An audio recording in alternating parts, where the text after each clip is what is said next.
Сәлеметсіздер ме? Қазақ технология бизнес университетінің Қазақстан тарихы және әлеуметтік гуманитарлық пәндер кафедрасының қауымдастырылған профессоры Ағайбекова Қанағат. Біз бүгін қазақ тілінен өзіміздің бейне дәрісімізді бастаймыз. Тағы да сәлеметсіздер ме студенттер? Бүгінгі біздің дәрісіміз 10-шы дәріс.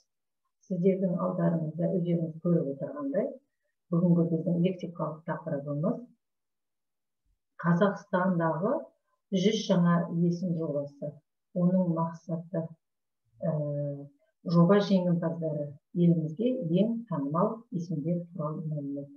Яғни біз бүгін Қазақстандағы 100 жаңа есім жобасы бойынша қандай біздің танымал азамат-азаматшаларымыз осы еңбекке енген екен, және қандай істер атқарып екен, сонымен танысатын боламыз. Бірінші тапсырма сабағымыз бойынша бұқаралық ақпарат құралдары. Жалпы сіздер білесіздер, бұқаралық ақпарат құралдары дегеніміз не? Бұл жаңа басылымдар, газет, журналдар және телеарна. Бірінші тапсырма бойынша бізде қандай тапсырма берілген? Сөздер мен сөз тіркестерін тыңдаңыз, мағынасын түсіндіріңіз. Яғни төмендегі сөздерді, сөздер мен сөз тіркестерінің мағынасын түсіндіріп бересіздер. Ақпарат еркіндігі, журналист этикасы, мүддесін көздеу, қолшоқпар болмау, әшкерелеу, қысым жасамау, уағыздау міндетіне алу. Яғни мен бұл жерде бір ғана сөз тіркесіне сіздерге түсінікті болу үшін анықтама беріп өтейін. Ақпарат еркіндігінің ақпарат бұл информация екенін білесіздер.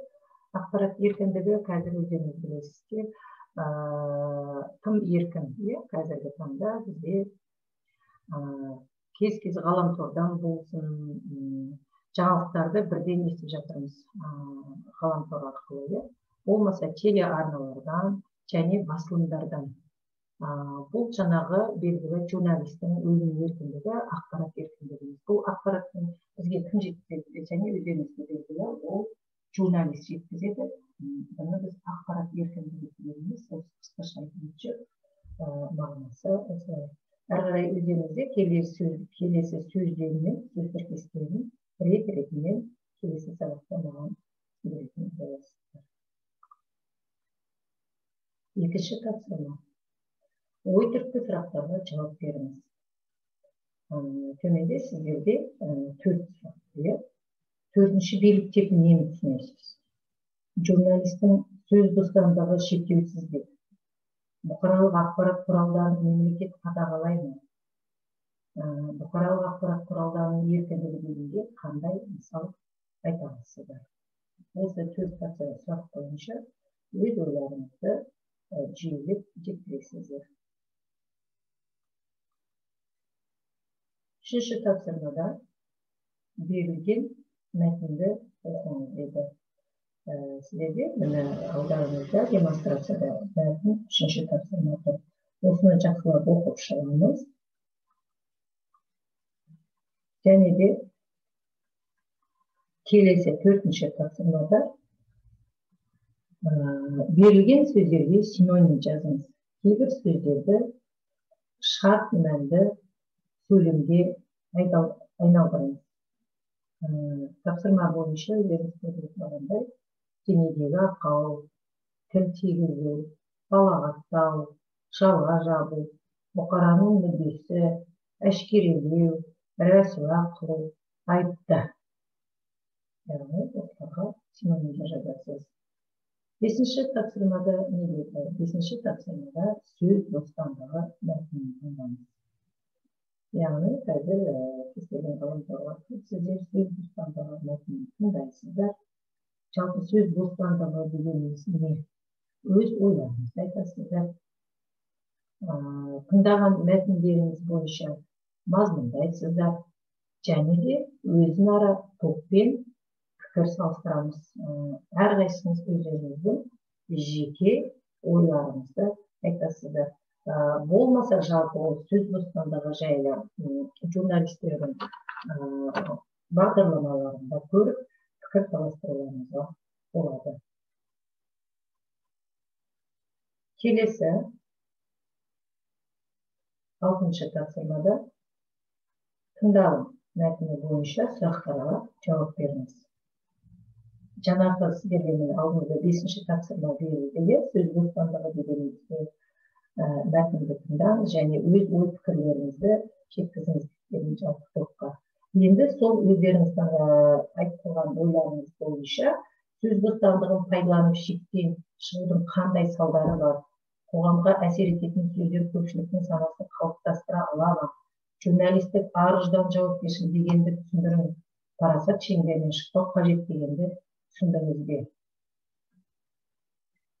Осы тыңдалым мәтіні бойынша өз ойларыңызды жеткізесіздер және де парасат шеңберінен шықпау қажет дегенді өздеріңіз қалай түсіндіресіздер, өздеріңіздің ой пікірлеріңізді түсіндіріп беретін боласыздар.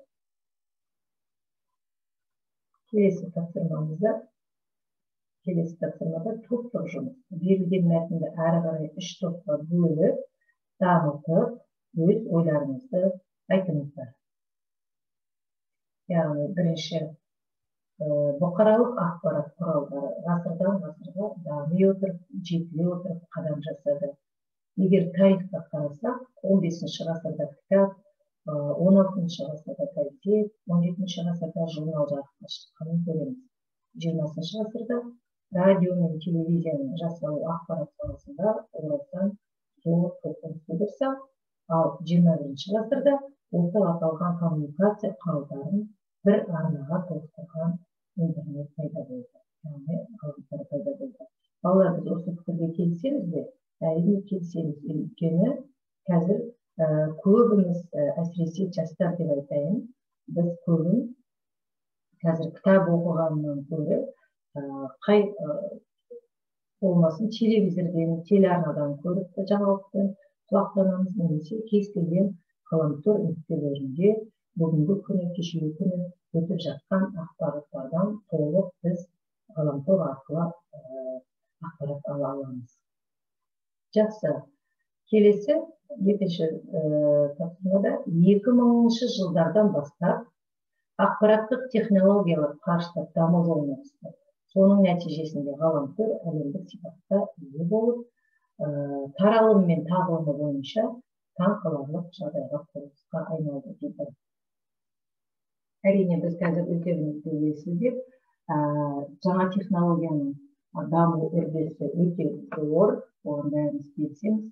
Кез келген сізге ақпарат керек болса, немесе мысалы беріліп жатқан тапсырмаларға сіз жауап іздейтін болсаңыз, сіз әрине ғаламтор жүйесіне жүгінесіздер. Өзіңіздің мазалап жүрген сұрақтарыңыз болсын, бүгінгі беріліп жатқан тапсырмаларға жауап іздеу үшін, дайындау үшін біз көбіміз ғаламтор арқылы өзімізге керек дүниелерді алып жататынымыз әрине рас.